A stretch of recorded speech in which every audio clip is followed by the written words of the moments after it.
Bonjour à toutes et à tous. Aujourd'hui, nous allons commencer à lire les histoires de princesses de Christine Palluy. Rebecca d'Outremer, Claire Deguin et Danette Kong. Aux éditions Lito. En lisant ces beaux livres, je vais vous présenter également les illustrations au cours de la lecture. Donc je ne sais pas si on va terminer aujourd'hui le livre. Si pour vous ça vous paraît très long, vous pouvez à tout moment l'arrêter.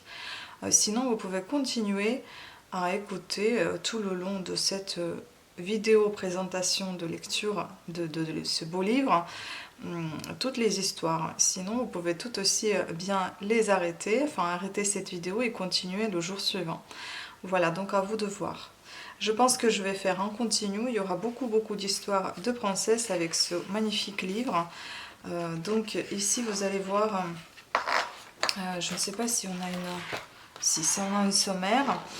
Vous allez voir La Fontaine aux Amandiers, Capucine, Violette, Camélia, Mirabelle, Clémentine, Grenadine, Aigues-Marine, Émeraude, Agathe, Amanda et Jean.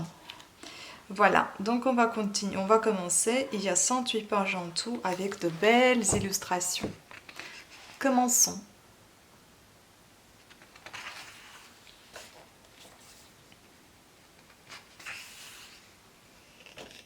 La Fontaine aux Amandiers.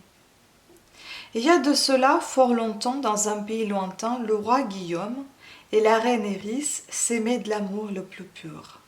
Le royaume était parcouru de rivières et parsemé de terres prospères. Partout autour d'eux, le peuple célébrait gaiement les récoltes et les saisons. Le bonheur des époux aurait été parfait si une épine n'était venue jour après jour se loger dans leur cœur. Après plusieurs années de mariage, aucun enfant n'était né de leur union. Quand aurons-nous une fille, soupirait Iris. Quand aurons-nous un fils, se morfondait Guillaume. Le peuple entier en souffrait car il aimait plus que tout ce roi si juste et cette reine si bonne. Cependant, aucune prière, aucun remède, ni aucune ruse n'était parvenu à délivrer le roi et la reine de leur sort. Un matin, de très bonne heure, une vieille femme se présenta au château. Elle apportait un paquet pour la reine Iris. « Donnez-lui ceci dès son réveil et dites-lui que je l'attendrai à midi dans la forêt. Elle doit venir seule et à pied. Je l'aiderai à trouver le chemin jusqu'à moi. » Sans ajouter un mot, la vieille femme repartit en boitant. Les dames de compagnie d'Iris se précipitèrent au chevet de leur reine. Elles la réveillèrent avec douceur et lui présentèrent le paquet. Aussi impatientes les unes que les autres d'en connaître le contenu. Dès qu'elle l'eut ouvert, Iris fut saisie d'une grande joie. Elle tenait dans ses mains un ouvrage que seule la magie pouvait réaliser. Voilà une coiffe d'enfant tissée avec des pétales de rose bleutés, s'écria la première suivante. On n'a jamais vu pareille merveille. Pleine d'espoir, la reine ordonna aussitôt qu'on l'aide à s'habiller. Une fois prête, elle alla prévenir son mari. « Sire Guillaume, mon ami, dit-elle d'une voix émue, une vieille femme m'a donné un mystérieux rendez-vous. J'ai un pressentiment. Le moment d'avoir un enfant est peut-être venu. » La reine Iris prit le chemin de la forêt. Soudain, un vent léger et mélodieux se leva pour la guider. Chaque pierre s'aplatissait sur son passage. Chaque ronce s'écartait doucement sans la griffer. Chaque insecte s'éloignait pour ne point la piquer. Enfin, elle aperçut une clairière. Au fond, un étrange amandier chargé à la fois de fleurs et de fruits se reflétait dans une fontaine, tandis que des amandes déjà mûres jonchaient le sol. Iris s'avança jusqu'à l'arbre et, le cœur battant, elle l'attendit. La vieille femme apparut soudain. D'une voix éraillée, elle annonça. « Je puis t'aider à avoir des enfants si, en échange, tu acceptes une contrainte. »« Que veux-tu » s'empressa de demander Iris. « Si un fils te naît, tu le coifferas avec ce bonnet de rose bleutée. Il devra le garder 1 an, de l'instant de sa naissance jusqu'à son premier anniversaire. En aucun cas, tu ne l'enlèveras. Sans même réfléchir, la reine accepta. « Aurais-je une fille aussi ?» demanda-t-elle. La vieille femme désigna alors du doigt les amandes tombées sur le sol. « Le sort en décidera.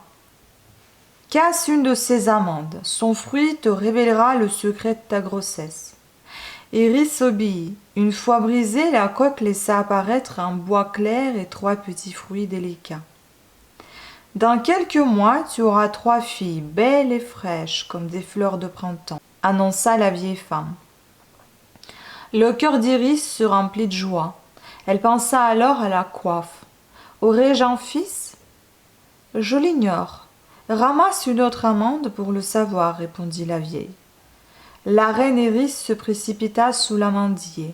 Elle choisit avec soin une amande parfumée qu'elle cassa délicatement. 3 fruits généreux s'échappèrent de leur enveloppe.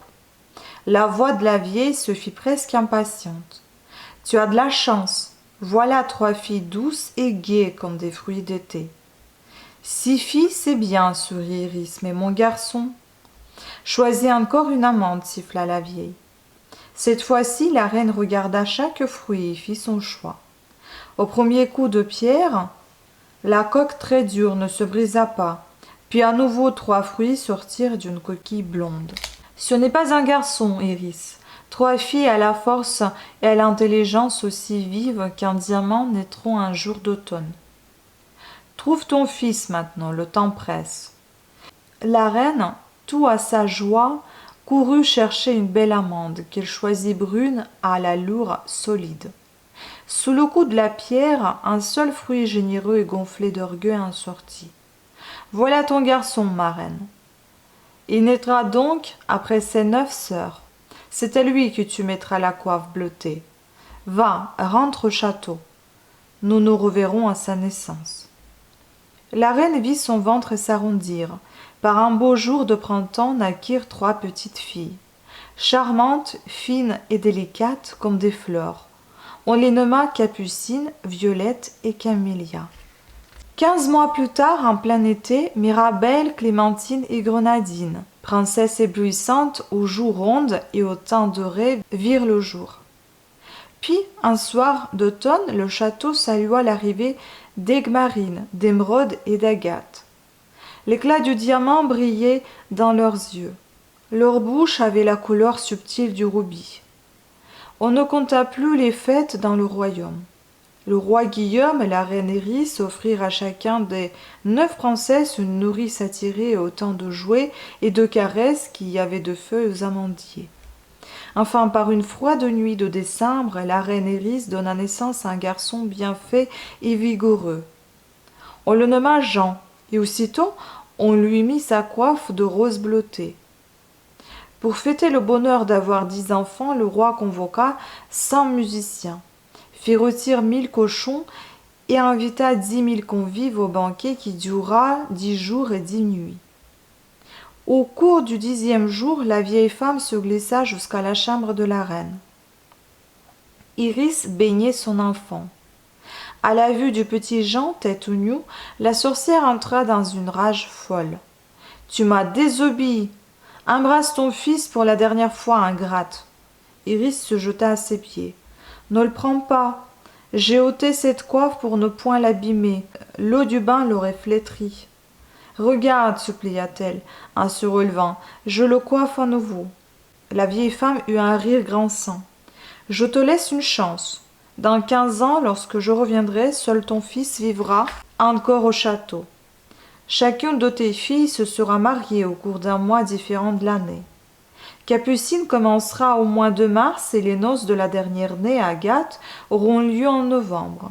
Si ce n'est pas le cas, elles mourront et j'emporterai ton fils à jamais. » Aussitôt après avoir proféré ces menaces, la vieille femme disparut. Les 10 enfants grandirent dans un palais débordant de joie, de fleurs et de nourrices. Iris en oublia pour un temps la menace de la sorcière. Quand la 15e année arriva, les princesses étaient devenues de très belles jeunes filles et le prince un solide jeune homme. La reine et le roi songèrent alors à marier leur fille.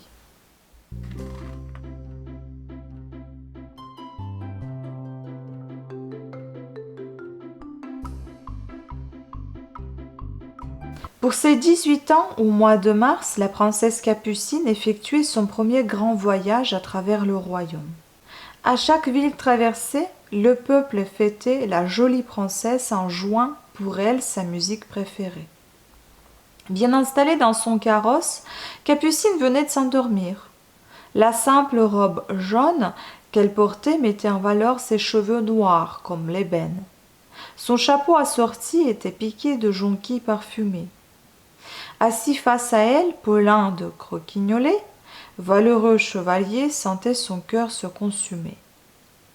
Capucine est encore plus délicate qu'on ne le dit, pensait-il en la regardant dormir. Voilà la chance de ma vie. Le roi Guillaume m'a choisi pour escorter sa fille à travers le pays. Dans son rêve, Capucine émit un petit bâillement charmant. Paulin en fut troublé. Si elle penche la tête à droite, c'est décidé, je lui demande de m'épouser. Si c'est à gauche, eh bien, je lui demande aussi. Bercée par le roulis du carrosse, Capucine dodélina de la tête à droite, puis à gauche. Le rouge au front, Paulin chercha alors des mots les plus doux pour faire sa déclaration.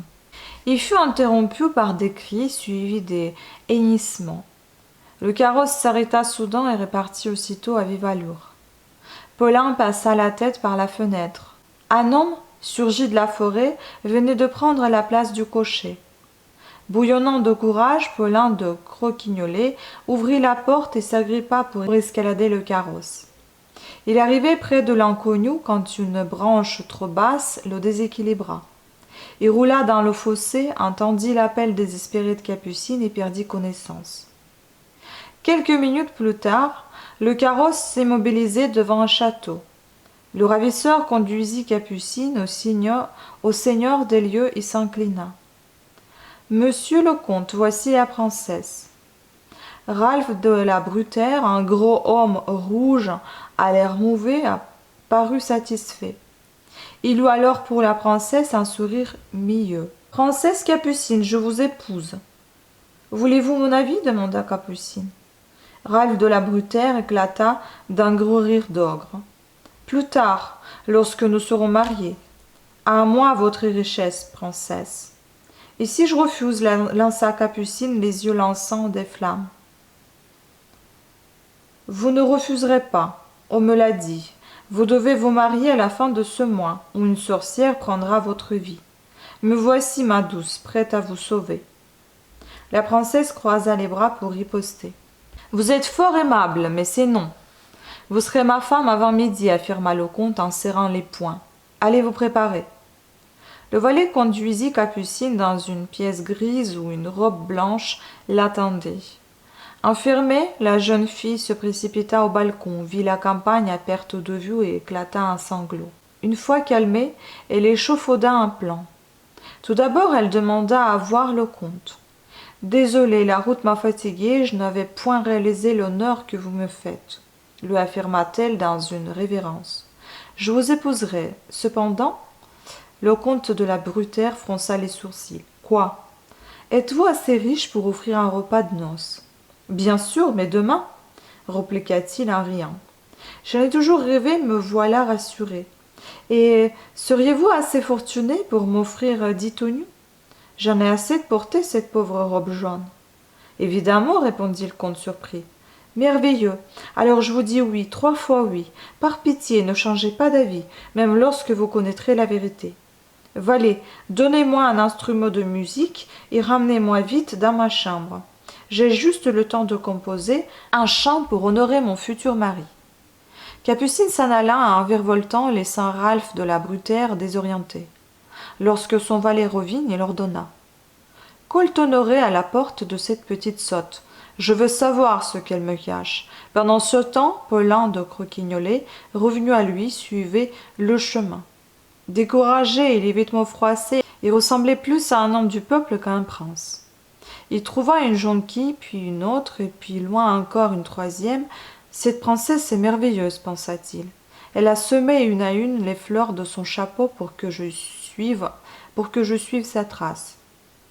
Plein d'espoir, Paulin continua. Régulièrement, une jonquille lui prouvait qu'il était dans la bonne direction. Soudain, il aperçut un château désert. Son cœur s'arrêta. Près de l'escalier, une jonquille fanait au soleil. Il allait courir vers elle quand il entendit l'air préféré de la princesse. La gorge serrée, Paulin se dirigea au son de la flûte. Il leva la tête, rencontra le regard de Capucine et escalada le mur jusqu'à un balcon. En quelques mots chuchotés, Capucine expliqua son plan à Paulin. Le chevalier sauta à terre alors que la voix mélodieuse de la princesse s'envolait dans les airs. « Comte, qu'il est doux d'être à vous, mon pauvre père n'a pas un sou, mais vous, bel époux, vous m'offrez tout. » Paulin demanda à rencontrer Ralph de la Brutaire. Une vieille servante le conduisit dans la salle la plus haute du château. Des éclats de voix arrivaient jusqu'à eux. Paulin entendit les mots affolés que le comte hurlait à son valet. « Capucine chante qu'elle n'a pas un sou ? Malheur à moi si je n'épouse pas avant midi la fille la plus fortunée du royaume. »« Monsieur le comte, bégayait le valet, la princesse ment, elle voyageait à bord d'un très beau carrosse. J'attends l'arrivée du notaire. Si je n'ai pas la fortune de Capucine, tu me suivras, même au fond des oubliettes. » À ce moment-là, la servante fit entrer Paulin. Sans même le regarder, le comte ordonna. « Notaire, préparez-vous à célébrer un mariage, ma future épouse arrive. Son père n'a rien écrit, mais il est d'accord. » Capucine entra. L'inquiétude la quitta lorsqu'elle vit Paulin. « Mademoiselle, demanda Paulin, quelle est votre dot ? » « Hélas, je n'ai rien. Pas même un gramme d'amour à donner au comte, répondit-elle.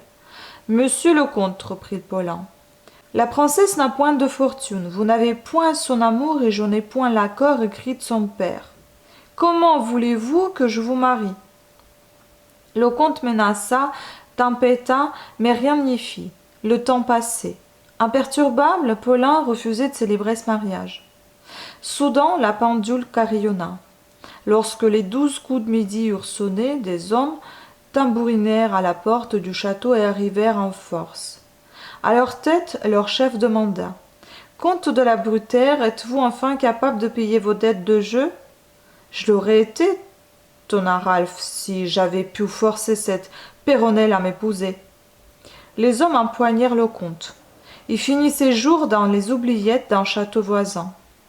Quant au valet enfin libre, il proposa pour se faire pardonner de conduire Capucine et Paulin sur le chemin de retour. Bercée par les roulis du carrosse, Capucine dodelinait de la tête à droite et à gauche. Elle se réveilla, et le rouge au front, Paulin fit enfin sa déclaration. Leurs noces eurent lieu 3 jours plus tard, le temps pour le roi Guillaume et la reine Iris de lancer 10 000 invitations.